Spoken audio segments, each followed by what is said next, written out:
जय श्री राम। सुंदरकांड का मतलब है कि हनुमान जी के गुणों और यश का बखान सुंदरकांड में किया गया है।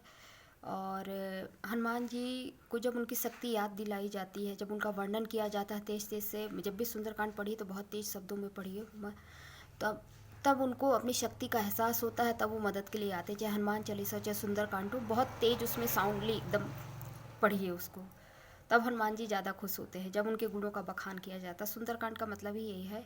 इसमें कुछ सिद्ध चौपाइयाँ हैं जिसे हम डेली पढ़ करके या जब भी हमें समय मिले तो उन चौपाइयों को अपने जीवन में पढ़ने से, चाहे एक चौपाई दो चौपाई जो भी है, डेली का अगर आप 5 बार 7 बार 11 बार या एक ही बार पढ़ते हैं पाँचों चौपाई को, तो आप अपने जीवन में सुख समृद्धि और हर तरह के सुख को ला सकते हैं। आपके कोई काम नहीं रुकेंगे। निर्भय होके, निडर होके, हनुमान जी का नाम लेके, श्री रामचंद्र जी का नाम लेके जो भी काम करेंगे, आप जीवन में कभी असफल नहीं हो सकते। जय श्री राम। तो जो सबसे पहले चौपाई है वो मैं बता रही हूँ। प्रवीसी नगर की जय सब काजा, हितै राखे कौशलपुर राजा। गरुड़ सिधा रिपुकर ही मिताई, गोपत सिंधु अनल सितलाई। इसका भाव यह है कि जो भी श्री राम का नाम लेकर के काम करता है, उनका स्मरण करते हुए उसके सारे काम बनते हैं, शत्रु भी उसके मित्र बन जाते हैं। जय श्री राम। दूसरा है नासै रोग हरै सब पीरा, जपत निरंतर हनुमत बीरा। किसी भी तरह की बीमारी हो, शरीर में तकलीफ, कितनी पुरानी बीमारी क्यों ना हो, नासै रोग हरै सब पीरा, जपत निरंतर हनुमत बीरा। ये चौपाई करने से इसमें हमको आप किसी भी बीमारी पे हो राहत मिलती है। पर एक दिन में चमत्कार नहीं होगा। आपको कम से कम कोई भी रिचुअल कर रहे हैं 11 दिन, 21 दिन, 41 दिन, वैसे तो सिर्फ अगर आप सिर्फ 40 दिन भी अगर हनुमान जी के दर्शन मंदिर करने जाइए, शाम के समय सिर्फ हाथ जोड़ के चले आइए उनके मंदिर, 40 दिन का नियम लीजिए।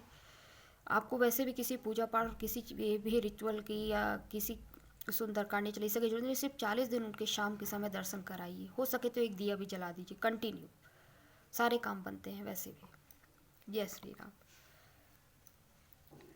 और तीसरी है विद्यावान गुणी अति चातुर, राम काज करवे को आतुर। इस चौपाई के जपने से विद्या और सद्बुद्धि मिलती है, जिससे चतुराई से हमारे सारे काम पूरे हो जाते हैं। जय श्री राम। भूत पिशाच निकट नहीं आवे, महावीर जब नाम सुनावे। तो भूत पिशाच, हमारे मन में किसी भी तरह का डर नहीं रहता है। हम किसी भी, चाहे इंसान का डर हो, चाहे भूत का डर हो, कैसा भी भय हो, कई बार लोगों से भी डर लगने लगता है। कुछ पावरफुल लोग जीवन में आ जाते हैं, हाँ, तो अगले दिन लगता है कि चाहे ऑफिस में हो चाहे स्कूल में, अरे यार उस इंसान का मुंह न देखना पड़े, है ना। कई बार ऐसा होता, कुछ लोग इतने वो हो जाते हैं कि आदमी इग्नोर भी नहीं कर सकता और उनसे दूर भी नहीं जा सकता। तब लगता भगवान ऐसे इंसान को दूर रखो हमसे। तो ये चौपाई बहुत काम कर सिद्ध होती है कि मन में किसी तरह का डर नहीं रहता है। और साथ ही भूत पिशाच निगरण, बुरी शक्तियों, नेगेटिविटी से हमारी रक्षा होती है। जय श्री राम। अष्ट सिद्धि नवनीत के दाता, असवर दीन जानकी माता। समस्या से लड़ने की शक्ति आती है। असवर दीन, अष्ट सिद्धि नवनीत के दाता। जितनी सिद्धियां हनुमान जी के पास, मतलब जो सिद्धियां 9 सिद्धियां हैं, तो वो हमारे जीवन में आती है इस चौपाई को पढ़ने। असवर दीन जानकी माता, जिसे जानकी जी का माता सीता का आशीर्वाद होता है, वो कभी भी हार नहीं सकता है। तो इससे आप जीवन की कैसी भी समस्या हो, लड़ने के लिए आपको अंदर एक शक्ति मिलती है। उस शक्ति से आप जीवन में कैसी भी समस्या हो, कुछ भी हो, आप उससे लड़ सकते हैं। साथ ही आपके धन के मार्ग भी खुलते हैं। अष्ट सिद्धि नवनीत के दाता, असवर दीन जानकी माता। तो जिसके जीवन में 9 सिद्धियां आ जाएंगी, उसके पास वैसे भी किसी चीज़ की कमी नहीं रहेगी। जय श्री राम। भीम रूप धरि असुर संहारे, रामचंद्र के काज सवारे। भीम रूप धरि असुर संहारे, रामचंद्र के काज सवारे।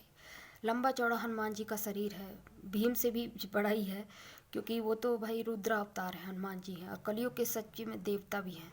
तो इनका विराट रूप का जहाँ वर्णन हम स्मरण करते हैं, तो हमारे कामों में कितनी भी रुकावटें हों, कितनी भी उलझनें हों, अगर हम हनुमान जी का स्मरण करते हुए अपने काम को कोई करते, अपने दिन की शुरुआत करते हैं, तो आपका कोई काम कभी रुकेगा नहीं। जय श्री राम।